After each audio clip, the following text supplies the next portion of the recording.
Welcome to 95 news. ప్రతిక్షణం ప్రజాక్షేమం కోసం బులెటిన్ల ముందుగా హెడ్లైన్స్ చూద్దాం. భద్రాచలం సబ్ కలెక్టర్ కార్యాలయం ముందు ఎమ్మెల్యే పోదెం వీరయ్య నిరసన. సంక్షేమ పథకాలు అనర్హులకు అందజేస్తున్నారని ఆగ్రహం. జనగామ బీఆర్ఎస్ టికెట్పై ఉత్కంఠతకు తెర. పల్లా రాజేశ్వర్ రెడ్డికి ఖరారు కావడంతో శ్రేణుల సంబరాలు. మాజీ ఎమ్మెల్సీ అంగార రామ్మోహన్ను అడ్డుకున్న పోలీసులు. రాజమండ్రిలో నారా లోకేష్ను కలవడానికి వెళ్తుండగా అదుపులోకి తీసుకున్న పోలీసులు. పవన్ కళ్యాణ్పై ఎమ్మెల్యే వెల్లంపల్లి శ్రీనివాస్ విమర్శలు. ప్యాకేజీకి అమ్ముడుపోయేవాడు మనకు అవసరమా అని వ్యాఖ్య. డీటెయిల్స్ చూస్తే భద్రాచలం సబ్ కలెక్టర్ కార్యాలయం ముందు ఎమ్మెల్యే పోదెం వీరయ్య నిరసన ధర్నాకు దిగారు. రాష్ట్ర ప్రభుత్వం ప్రజలకు అందించే సంక్షేమ పథకాలు అర్హులైన వారికి అందకుండా పక్కదారి పడుతున్నాయని ఆయన అన్నారు. సంక్షేమ పథకాలను స్థానిక బీఆర్ఎస్ నాయకులు ఇష్టరాజ్యంగా తమ పార్టీకి చెందిన వారికి అందిస్తూ లబ్ధి పొందుతున్నారన్నారు. తన ప్రమేయం లేకుండా అధికార పార్టీ నాయకులు పథకాలను వారికి అనుకూలంగా ఉన్న వారికి కట్టబెడుతూ అధికార దుర్వినియోగానికి పాల్పడుతున్నారని ఆగ్రహం వ్యక్తం చేశారు.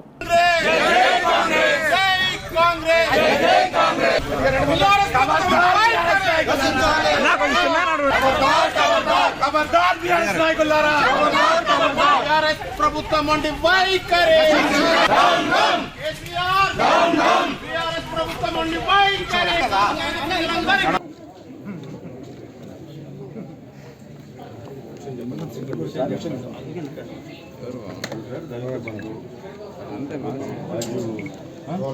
గృహలక్ష్మి, శిశి బంధు ఇవన్నీ కూడా వాళ్ళ పార్టీ నాయకులతోటి బీఆర్ఎస్ పార్టీ నాయకులు, మండల నాయకులు ఇచ్చినటువంటి ఏదైతే లిస్టు సబ్మిట్ చేస్తారో ఆ లిస్టుని ఇస్తాను.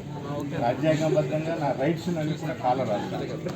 అందుకొరకు కానీ ఇప్పుడు తమరికి ఎంట్రీ ఇవ్వడం తక్షణమే అన్నిటిని ఆపి లబ్ధిదారులను మళ్ళీ ఎన్నుకునే విధంగా చూసి ఇవ్వాల్సిందిగా తమకు కోరుకుంటున్న విషయం ఏంటంటే చర్ల మండలంలో రాజారావు టీఆర్ఎస్ జనగామ బీఆర్ఎస్ టికెట్పై ఉత్కంఠతకు తెరపడింది. సిట్టింగ్ ఎమ్మెల్యే ముత్తిరెడ్డి యాదగిరి రెడ్డిని టీఎస్ఆర్టీసీ చైర్మన్ పదవిగా నియమిస్తూ ప్రభుత్వం ఉత్తర్వులు జారీ చేసింది. ముత్తిరెడ్డికి ఆర్టీసీ చైర్మన్ పదవి ఇవ్వడంతో జనగామ టికెట్ ఎమ్మెల్సీ పల్లా రాజేశ్వర్ రెడ్డికి ఖరారు అయినట్లే. ఇక టికెట్పై క్లారిటీ రావడంతో బీఆర్ఎస్ శ్రేణులు టపాసులు కాల్చి సంబరాలు జరుపుకున్నారు. నష్టాల్లో ఉన్న ఆర్టీసీని ముత్తిరెడ్డి అభివృద్ధి చేయాలని పార్టీ నాయకులు ఆకాంక్షించారు.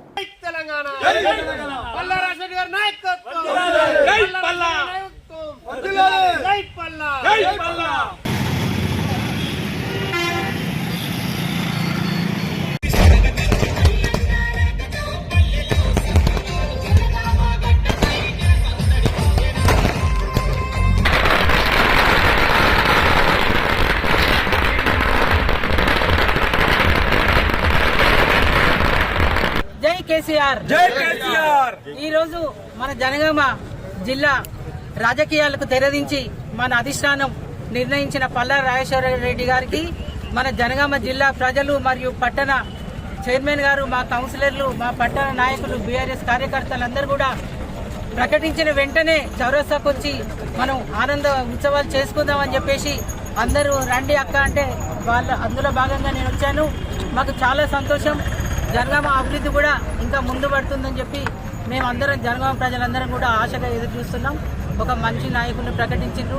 అలాగే మన జనగామ గత 10 ఏళ్ల నుంచి మనం చేస్తున్న మన ముత్తిరెడ్డి యాదగిరి రెడ్డి గారికి ఆర్టీసీ చైర్మన్గా వారికి న్యాయం చేసి మంచి బాధ్యతలు అప్పగించారు. వారు కూడా జనగామ జిల్లాను ఎట్లా అభివృద్ధి చేసిండ్రో ఆర్టీసీని కూడా నష్టాల్లో ఉన్న ఆర్టీసీని కూడా తెచ్చి వెలికి తీసి నష్టాల్లో లేకుండా ఆ సంస్థను కాపాడే సమర్థత ఉన్న నాయకుడిని ఎన్నుకున్నందుకు కూడా మేము ముఖ్యంగా కేసీఆర్ గారికి ధన్యవాదాలు తెలియజేసుకుంటున్నాము. మా యాదగిరి రెడ్డి గారు కూడా ఖచ్చితంగా ఆర్టీసీని బలోపేతం చేసి దాన్ని ముందంజలో ఉంచుతారని చెప్పేసి మేము కూడా అందరం ఆశిస్తూ సంతోషిస్తూ జిల్లా నాయకత్వం టీఆర్ఎస్ పార్టీని ఎట్టి పరిస్థితుల్లో కానీ ప్రతిపక్షాలను ఎదుర్కొని జనగామ జిల్లా టీఆర్ఎస్ సీట్ను ఖచ్చితంగా ముఖ్యమంత్రి గారి చేతిలో పెట్టి మేమందరం కూడా ముందంజలో ఉంటామని చెప్పి మనసారా కోరుకుంటూ రాజమండ్రిలో నారా లోకేష్ ను కలవడానికి బయలుదేరిన మాజీ ఎమ్మెల్సీ అంగర రామ్మోహన్ ను పోలీసులు అడ్డుకున్నారు. స్థానిక గాంధీ బొమ్మల సెంటర్లో ఆయన కారును సీఐ పలువురు ఎస్ఐలు నిలువరించి రాజమండ్రి వెళ్లడానికి లేదని చెప్పారు. దీంతో ఆగ్రహించినటువంటి రామ్మోహన్ మాట్లాడుతూ రాజమండ్రిలో తెలుగుదేశం పార్టీ ఇన్ఛార్జిగా ఉన్న తనను రాజమండ్రి వెళ్లడానికి అనుమతి కావాలని కోరడం విడ్డూరంగా ఉందని అన్నారు. ప్రజాస్వామ్య రాజ్యంలో ప్రజల హక్కులను కాలరేయడం తగదని అన్నారు.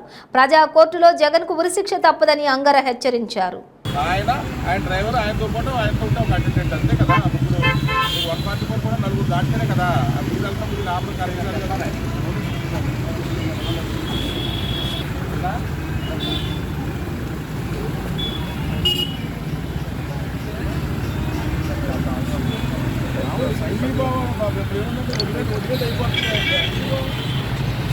మళ్ళీ సంఘీభావంగా ఇవాళ వెళ్ళి ఆయన కలవాలనుకుంటే పోలీసులు మార్నింగ్ నుంచి మా ఇంటికి రావడం ఎస్ఐ గారి ఆధ్వర్యంలో ఈవేళ వెళ్ళకూడదు రాజమండ్రి, అక్కడ ఏదో గొడవలు జరుగుతాయని చెప్పడం చాలా బాధపడుతుంది. రాజమండ్రి అంటే ఏదో కాశ్మీర్లో లేదు, లేదా కల్లోల ప్రాంతం కాదు. అయినా కూడా ఈ రకంగా పోలీసుల వద్ద అక్కడికి వెళ్ళకూడదని నిబంధనలు పట్టడం చాలా బాధ కలుగుతుంది. ఎందుకంటే అక్రమంగా మా చంద్రబాబు నాయుడు అరెస్ట్ చేసి కనీసం ఆ ప్రాంతానికి కూడా వెళ్ళకూడదని మమ్మల్ని అందరినీ కూడా ఆఫ్ చేయడం చాలా బాధ కలుగుతుంది. నిన్నేమో బాలకృష్ణ ఫ్యాన్స్ వాళ్ళు వస్తే రావులపల్లిని కోవూరులోనే కూడా ఆఫ్ చేశారు. ఈవేళ అలాంటి నాయకులు కూడా సింగిల్గా వెళ్తున్నా కూడా ఆఫ్ చేయడం చాలా బాధ.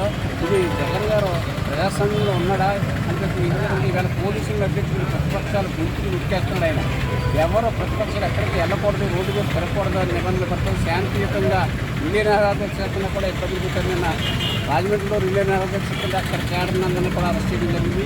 ఇది చాలా బాధ. ఈవేళ అసలు ప్రజాస్వామ్య ప్రభుత్వం జగన్ గారు మీరు ఇక 3 నెలలు ఉంటారు ముఖ్యమంత్రిగా, ఇవన్నీ కూడా మీరు ఆలోచించుకొని ఈ రకమైన ఇబ్బందులు ఏ ముఖ్యమంత్రి చేసినా ఇబ్బందులు పట్టలేదు. ప్రతిపక్షం కంటే మేమైనా ఎక్కువ చేస్తామని చెప్పండి, అంతేగాని వాళ్ళని అణిచివేయాలి, ఇంట్లోనే కూర్చోబెట్టాలనుకోవడం ఇది డెమోక్రసీ కాదు. ఈవేళ మా చంద్రబాబు నాయుడు మీద ఇబ్బందులు పడుతున్న విషయం ప్రజలందరూ కూడా గమనిస్తారు. ఆయన దాదాపు 27 రోజులు మీరు జైల్లో వచ్చి ఈవేళ కూడా కేంద్ర పెద్దలను కలిసి ఇంకా ఆయన్ని బెయిల్ రాకోకుండా చేయాలని అమిత్ షాని మోడీని కలవాలనుకున్న దుర్మార్గం. ఇది ఎంతకాలం నీకు ఉండదు. ప్రజాకోర్టులో నీకు ఉరిశిక్ష తప్పదని జగన్ గారిని హెచ్చరిస్తూ ఈ యొక్క విషయాలన్నీ కూడా మేము తీవ్రంగా ఖండిస్తున్నాం. చంద్రబాబుకు ఊడిగం చేసేవాడు, ప్యాకేజీకి అమ్ముడు పోయేవాడు మనకి అవసరమా అని ఎమ్మెల్యే వెల్లంపల్లి శ్రీనివాస్ అన్నారు. విజయవాడలోని ఆయన మాట్లాడుతూ జగన్మోహన్ రెడ్డి నిలబెట్టిన అభ్యర్థుల మీద ఓడిపోయిన వ్యక్తి పవన్ కళ్యాణ్ అని విమర్శించారు. కార్పొరేటర్కు ఎక్కువ, ఎమ్మెల్యేకి తక్కువ అని ఎద్దేవా చేశారు. అలాంటి నీపై దాడి చేయాల్సిన అవసరం మాకు లేదన్నారు. గతంలో ఏమో జగన్మోహన్ రెడ్డి గారు సంక్షేమ పథకాలు అందించేస్తారు, డబ్బులన్నింటి కూడా పప్పు బేలలాగా పంచి పెడుతున్నారని చెప్పని చంద్రబాబు పవన్ కళ్యాణ్ మాట్లాడలేదా? మళ్ళీ ఈరోజు ఎన్నికలు వస్తున్నాయి కాబట్టి అవన్నీ కూడా కొనసాగిస్తూ ఉంటారు. అందుకే రాష్ట్ర ప్రజలు ఒకటంటారు, మీరు అన్నీ కొనసాగించేప్పుడు మీరెందుకు మా జగన్మోహన్ రెడ్డి కావాలని చెప్పని ఈరోజు జగన్మోహన్ రెడ్డి గారిని ఈరోజు ప్రజలు జేజేలు కొడతారు. ఇటువంటి పవన్ కళ్యాణ్ పనికిమాల పవన్ కళ్యాణ్ ఎన్ని మాట్లాడినా కానీ ప్యాకేజీకి అమ్ముడిపోయేవాడు, చంద్రబాబు డబ్బిస్తే పని చేసేవాడు, చంద్రబాబు ఊడికం చేసేవాడు. వీడు మనకు అవసరమా? ఏదో కూర్చొని వ్యాన్లో కూర్చొని 4 అభిమానులు ఉన్నారు కదా అని చెప్పని ప్రతిసారి ఇదే చెప్తాడు. 2000 మందితో నా మీద దాడి చేస్తారు. ఎవరు చేశాడు దాడి నీ మీద? జగన్మోహన్ రెడ్డి గారు నుంచోబెట్టిన అభ్యర్థుల మీద ఓడిపోయినాడువి. నువ్వు కార్పొరేటర్కి ఎక్కువ, ఎమ్మెల్యేకి తక్కువ. నువ్వు కనీసం మొన్న పోయినసారి ఏమన్నా 2019 ఎన్నికల్లో జగన్మోహన్ రెడ్డి గారిని అసెంబ్లీలోకి రానివ్వను అన్నాడు. అదే జగన్మోహన్ రెడ్డి గారు చేశారు. అసెంబ్లీ గేట్ కూడా తాకనికని చేశారు నీకు. ఈసారి కూడా అదే పరిస్థితి చంద్రబాబుకి పవన్ కళ్యాణ్కి ఇద్దరు కూడా ఈసారి జరుగుతుంది. మాది 175 నియోజకవర్గాల టార్గెట్ మాది. తప్పకుండా ఎప్పుడు ఎన్నికలు వచ్చినా కానీ జగన్మోహన్ రెడ్డి గారికి పట్టాభిషేకం చేయడానికి ప్రజలు సిద్ధంగా ఉన్నారని చెప్పనేదానికి ఇది ఒక సాంకేతంగా మీరందరూ నేను చెప్పేది ఒకటి. ఇవన్నీ మీరు 2014లో చూశారు, 2019లో చూశారు, 2024లో కూడా చూడబోతున్నారు. నేను ఈసారి జరిగేది ఒకటే, 2024లో చంద్రబాబుని పవన్ కళ్యాణ్ని కట్టకట్టి ఆంధ్ర రాష్ట్ర ప్రజలు హుసేన్ సాగర్లో కలపడం ఖాయం వీళ్ళిద్దరిని కూడా. దాంట్లో డౌట్ లేదు. రాష్ట్ర ప్రజలందరూ కూడా సిద్ధపడ్డారు ఈరోజు జగన్మోహన్ రెడ్డి గారికి మేము తోడు ఉండాలనేది. అందుకనే చంద్రబాబు ఇంత అవినీతి చేసినా కానీ చంద్రబాబు అవినీతి దొరికిపోయి జైల్లో ఉంటే కూడా పవన్ కళ్యాణ్ తెలంగాణ ప్రజలకు ఎంతో సుపరిచితమైన ప్యాట్నీ సెంటర్ చందన బ్రదర్స్ వారి మరో షాపింగ్ మాల్ తుర్క్మంజిల్లోని ఎమ్మెల్యే మంచిరెడ్డి కిషన్ రెడ్డి మరియు ప్రముఖ సినీ తార అను ఇమాన్యుయల్ చేతుల మీదుగా అంగరంగ వైభవంగా ప్రారంభమైంది. ఆ చుట్టుప్రక్కల ఇదే అతిపెద్ద షాపింగ్ మాల్ కావడంతో విశేషం. ఇక్కడ తుర్క్మంజిల్లోని అన్ని హంగులతో 4 అంతస్తులతోటి 15,000 చదరపు అడుగులలో సువిశాలమైన కుటుంబ వస్త్ర ప్రపంచ అత్యాధునికంగా అంతర్జాతీయ షాపింగ్ అనుభూతిని మీకు అందిస్తోంది. కుటుంబం అంతటికీ కావలసినటువంటి ఉన్నటువంటి వస్త్రాలు హోల్సేల్ ధరలకే విక్రయిస్తున్నామని, అలాగే సుమారుగా 200 మంది ఉపాధికి కల్పిస్తున్నామని సంస్థ అధినేత అల్లక సత్యనారాయణ తెలిపారు.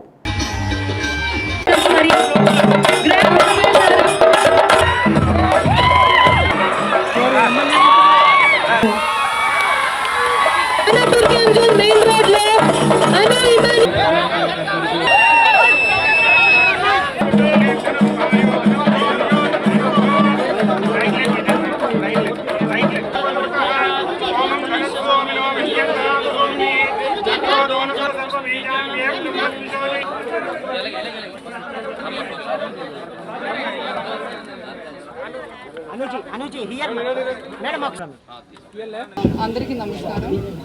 అందరికీ తెలుసు చందన బ్రదర్స్ ఒక పెద్ద brand and so happy to be associated with Sunitha garu and Satyababu garu. And ఇది they have a lot of stores and తక్కువ ప్రైస్లో మంచి క్వాలిటీ కావాలంటే చందన బ్రదర్స్ ఇస్ బెస్ట్. ఇప్పుడు ఈ చీర కూడా ఇక్కడి నుంచి. And Dasara is coming up, Diwali is coming up. So ఇక్కడి నుంచి ఇక్కడ మంచి ఆఫర్స్ ఉన్నాయి. సో అందరు ఇక్కడ వచ్చి అన్నీ కొనండి. It's a one-stop shop for all your family needs. So once again, thank you so much for calling me here.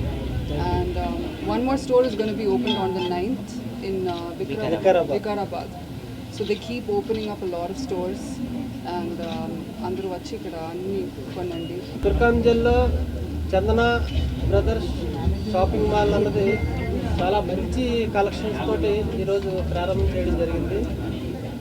ఇక్కడ 200 రూపాయల నుంచి 50,000 రూపాయల వరకు అన్ని రకాల తరగతుల వారికి, ముఖ్యంగా మధ్య తరగతుల వారికి అనుకూలంగా ఉండేలాగా వెరైటీలు ఇక్కడ అందజేస్తున్నాం.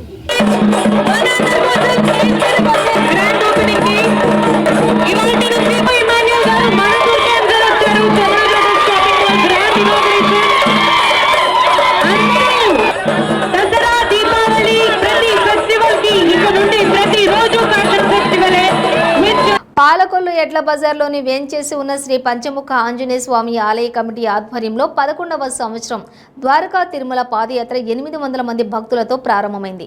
ఈ రోజు 2 రోజుల పాటు పాదయాత్ర సాగి చిన్న తిరుపతి ద్వారకా తిరుమల వెంకటేశ్వర స్వామి వారిని దర్శించుకోనున్నారు.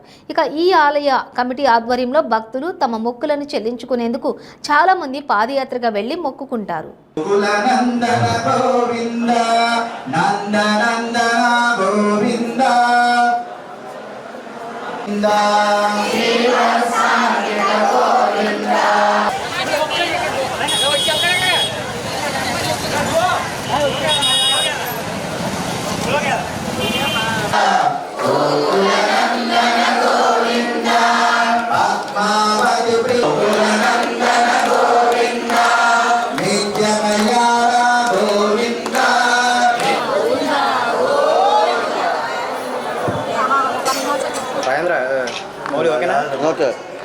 ఓకే.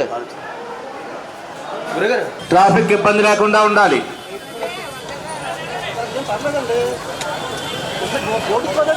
జై శ్రీరామ్, జై శ్రీరామ్, జై శ్రీరామ్, జై శ్రీరామ్, జై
ఏడుకొండవాడ వెంకటరమణ గోవింద.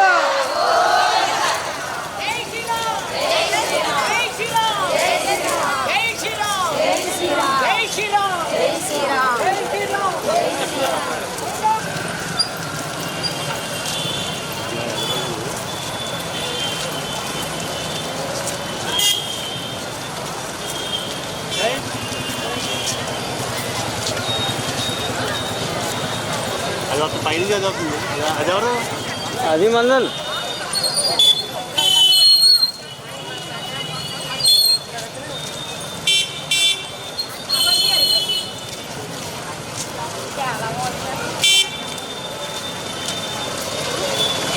జై శ్రీరామ్.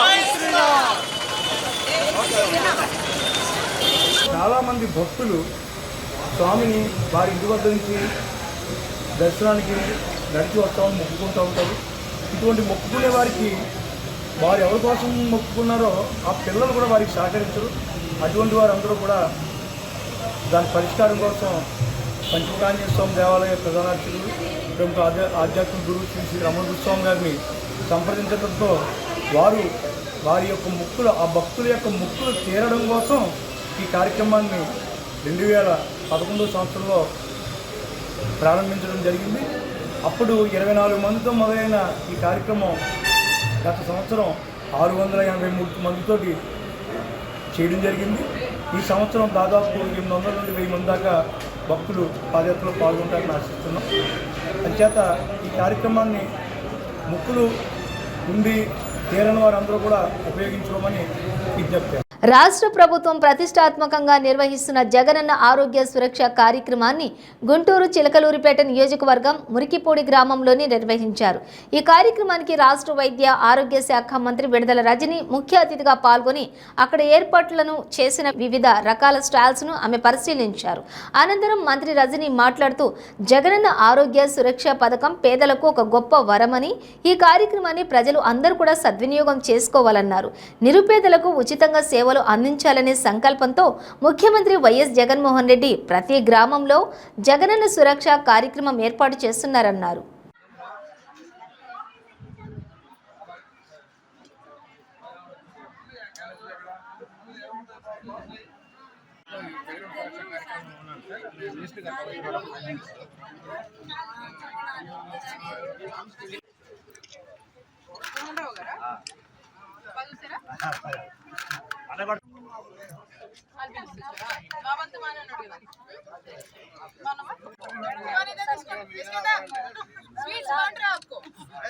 గ్రామీణ ప్రాంతాలలో మౌలిక సదుపాయాల కల్పనకు సీఎం జగన్మోహన్ రెడ్డి పెద్ద ఎత్తున నిధులు ఖర్చు చేస్తున్నారని కాకినాడ రూరల్ ఎమ్మెల్యే కురసాల కన్నబాబు తెలిపారు. కాకినాడ రూరల్ మండలం వాకలపూడి గ్రామంలో అభివృద్ధి పనుల శంకుస్థాపన కార్యక్రమం జరిగింది. కార్యక్రమానికి ఎంపీడీఓ స్వప్న అధ్యక్షత వహించగా కాకినాడ రూరల్ ఎమ్మెల్యే కురసాల కన్నబాబు ముఖ్య అతిథిగా పాల్గొని అభివృద్ధి పనులకు కొబ్బరికాయలు కొట్టి శంకుస్థాపన చేశారు. ఈ సందర్భంగా కన్నబాబు మాట్లాడుతూ వాకలపూడి జెడ్పీ హై స్కూల్ వద్ద 37 లక్షల రూపాయల నిధులతోటి బొంబాయి చెరువు అభివృద్ధి, పార్కు నిర్మాణం, 30 లక్షల రూపాయల నిధులతోటి సీసీ రోడ్డు నిర్మాణం పనులకు శంకుస్థాపన చేశామన్నారు.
ఇంతకుముందు ఆరోగ్యశ్రీ కింద కేవలం 900 జబ్బులకి, అనారోగ్యాలకి మాత్రమే వైద్యం అందించేవారు.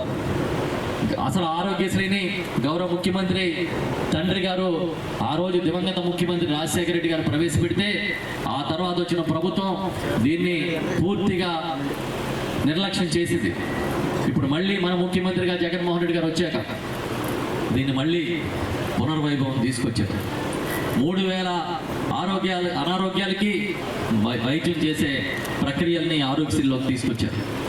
దాంతోపాటు ఆరోగ్య ఆసరాన్ని తీసుకొచ్చి ఒకవేళ ఏదైనా కారణం వల్ల మనకి ఆపరేషన్ జరిగినట్లయితే ఆ తర్వాత కూడా 5,000 రూపాయల వరకు రోజుకి 225 రూపాయలు ఆర్థిక సహాయం అందించే విధంగా, పనికి వెళ్ళని సమయంలో కూడా ఆర్థిక సహాయం అందించే విధంగా ఆరోగ్య ఆసరా కార్యక్రమాలు తీసుకొచ్చారు.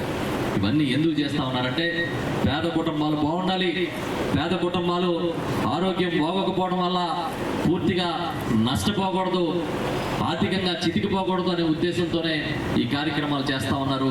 ఇటు వైద్యం కానీ, విద్య కానీ, ప్రతి రంగంలో ప్రతి వ్యక్తిని ఆదుకునే గౌరవ ముఖ్యమంత్రి గారిని మీరు ఎప్పుడు మద్దతు ఇచ్చి మీరు అండగా ఉండాలని మనస్ఫూర్తిగా కోరుకుంటూ ఈ కార్యక్రమాన్ని ముందు. పశ్చిమ గోదావరి జిల్లా పాలకొల్లు కళలపై ఉన్న అభిమానంతో పాలకొల్లు నుంచి హైదరాబాద్ వెళ్లి నూతనంగా గ్రామాల్లో ఉండే ప్రేమ అనురాగాలపై మక్కువతోటి ఓయ్ ఈడియట్ అనే సినిమాను నిర్మించడం జరిగిందని ప్రొడ్యూసర్ పుల్లేటి సీనుబాబు తెలిపారు.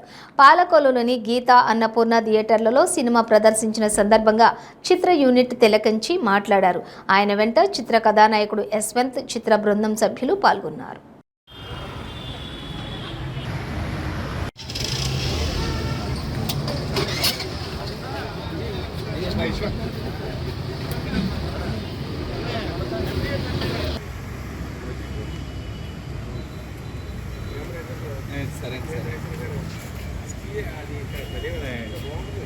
పాలకొల్లు రావడం నాకు చాలా హ్యాపీగా ఉంది. సో ఇక్కడ నా ఫిలిం రిలీజ్ అవ్వడం నాకు చాలా ప్రౌడ్ మూమెంట్గా ఉంది. మీరు ఇచ్చే ఎంకరేజ్మెంట్ అనేది నాకు చాలా పుష్ ఇచ్చింది. ఇంకా చాలా ఫిలిమ్స్ చేయగలం మీ వల్ల. సో ఫిలిం అనేది మేము మన లొకాలిటీలో తీసాం.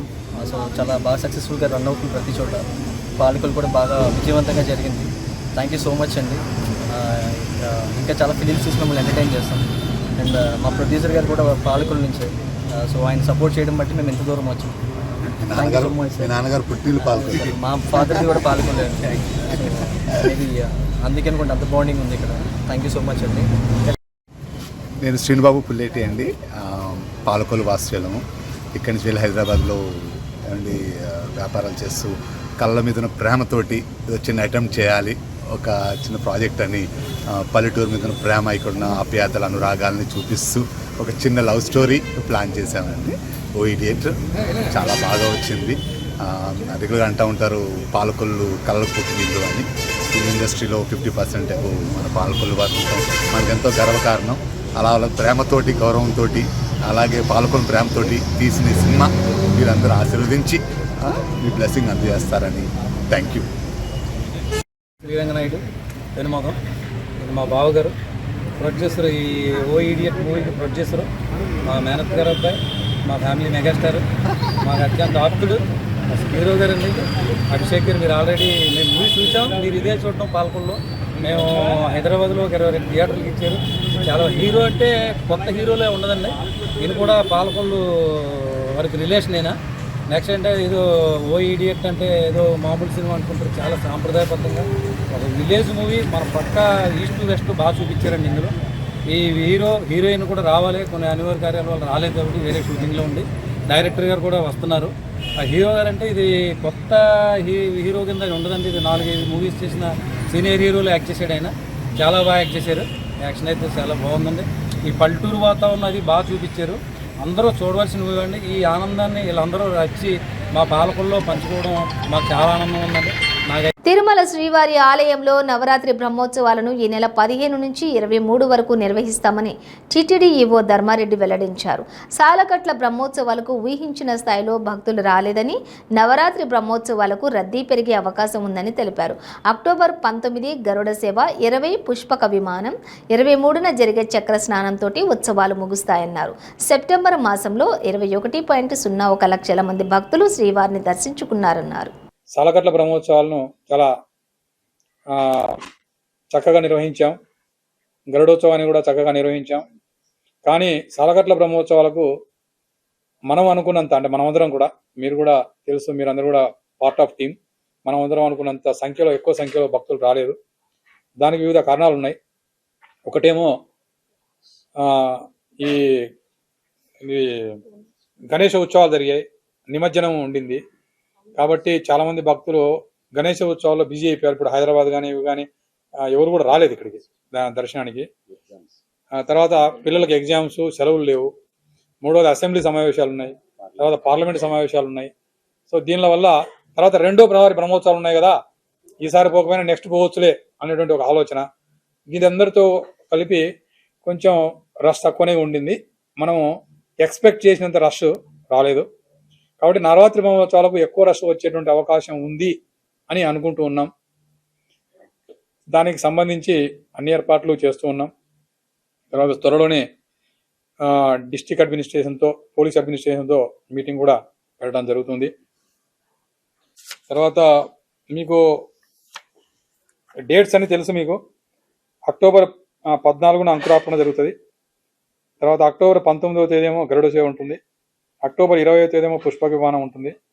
అక్టోబర్ 22 వచ్చేసి శరణార్థము. అక్టోబర్ 23 చక్రస్నానం. ఇవి 4 ముఖ్యమైనటువంటి ఘట్టాలు. ధ్వజారోహణము, ధ్వజ అవరోహణం ఉండవు. తర్వాత సాలకట్ల బ్రహ్మోత్సవాల్లోనే ముఖ్యమంత్రి గారు రాష్ట్ర ప్రభుత్వం తరఫున రాష్ట్ర ప్రజల నుంచి స్వామివారికి వస్త్రబహుకరణ చేయడం జరుగుతుంది. నవరాత్రి బ్రహ్మోత్సవాలు అది కూడా ఉండదు. తర్వాత మహారథం కూడా ఉండదు. సో ఇవన్నీ కూడా మీరు భక్తుల దృష్టికి తీసుకెళ్లాలని చెప్పేసి నేను కోరుకుంటూ ఉన్నాను. డీటెయిల్స్ సెప్టెంబర్ నెలలో నమోదైన వివరాలు.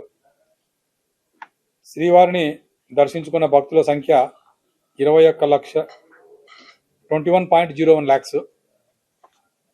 హుండీ కానుకలు 111,65 లక్షలు. అంటే దాదాపు 2021 ఏప్రిల్ నుంచి ప్రతి నెల కూడా 100 crores దాటింది. ఇంతవరకు 100 తగ్గలేదు ఇంతవరకు.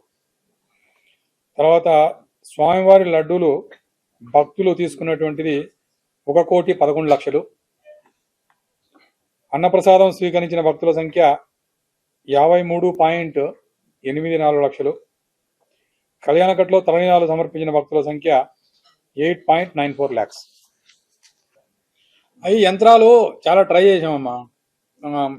ఆయన ముఖేష్ అంబానీ గారు 50 కోట్లు ఇస్తామని చెప్పి కూడా వాళ్ళ బోర్డు కూడా అప్రూవ్ చేసింది. ఆ యంత్రాల ద్వారా తయారు చేసినటువంటి బూందీతో లడ్డు తయారు చేశాం. బులెటిన్ ముగించే ముందు హెడ్లైన్స్ మరోసారి. భద్రాచలం సబ్ కలెక్టర్ కార్యాలయం ముందు ఎమ్మెల్యే పోదెం వీరయ్య నిరసన. సంక్షేమ పథకాలు అనర్హులకు అందజేస్తున్నారని ఆగ్రహం. జనగామ బీఆర్ఎస్ టికెట్ పై ఉత్కంఠతకు తెర. పల్లా రాజేశ్వర్ రెడ్డికి ఖరారు కావడంతో శ్రేణుల సంబరాలు. మాజీ ఎమ్మెల్సీ అంగార రామ్మోహన్ ను అడ్డుకున్న పోలీసులు. రాజమండ్రిలో నారా లోకేష్ ను కలవడానికి వెళ్తుండగా అదుపులోకి తీసుకున్న పోలీసులు. పవన్ కళ్యాణ్ పై ఎమ్మెల్యే వెల్లంపల్లి శ్రీనివాస్ విమర్శలు. ప్యాకేజీకి అమ్ముడుపోయేవాడు మనకు అవసరమా అని వ్యాఖ్య. ఇవి బులెటిన్ డీటెయిల్స్. చూస్తూనే ఉండండి 95 న్యూస్.